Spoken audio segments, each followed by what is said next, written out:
Éric Latreuil, bonjour. Bonjour. Vous êtes Credit Manager Group chez SGD Pharma. Vous supervisez de nombreuses filiales dans le monde. Comment avez-vous réussi à fédérer autant d'équipes dans les process de credit management?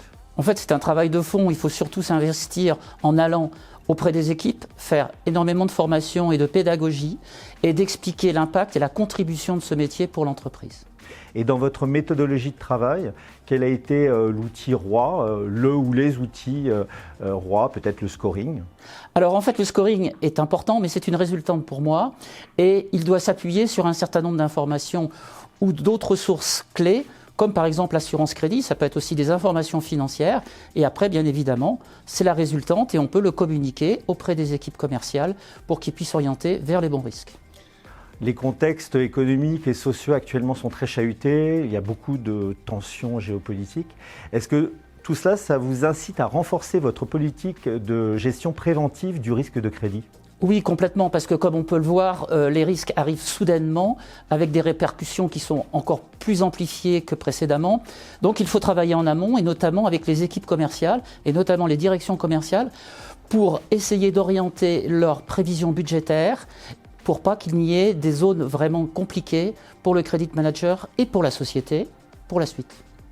Enfin, dernière question, vous êtes nouvellement vice-président à l'international de la FDCC, donc l'Association française des credit managers. Quel est votre principal objectif, votre principal projet pour 2020 ? Alors en fait, j'ai beaucoup de projets, puisque déjà quand j'étais président de l'association, j'avais commencé à développer l'international. Là, mes axes majeurs sont la mise en place d'un groupe de travail avec des échanges de bonnes pratiques sur des zones difficiles et donc toute technique qui peut réduire le risque.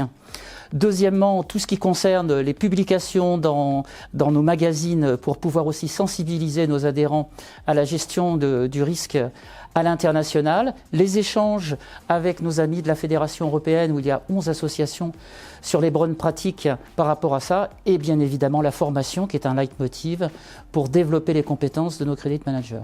Est-ce qu'on parlera de l'international à la journée crédit 2020 oui, tout à fait. Qui est dédiée à l'anniversaire, aux 50 ans Oui, de qui sera les 50 ans et donc il y aura bien évidemment un espace pour l'international avec les représentants des différentes associations et nous aurons un thème, je pense, transverse par rapport à ça et je pense que ce sera forcément très intéressant. Merci Éric Latreuil.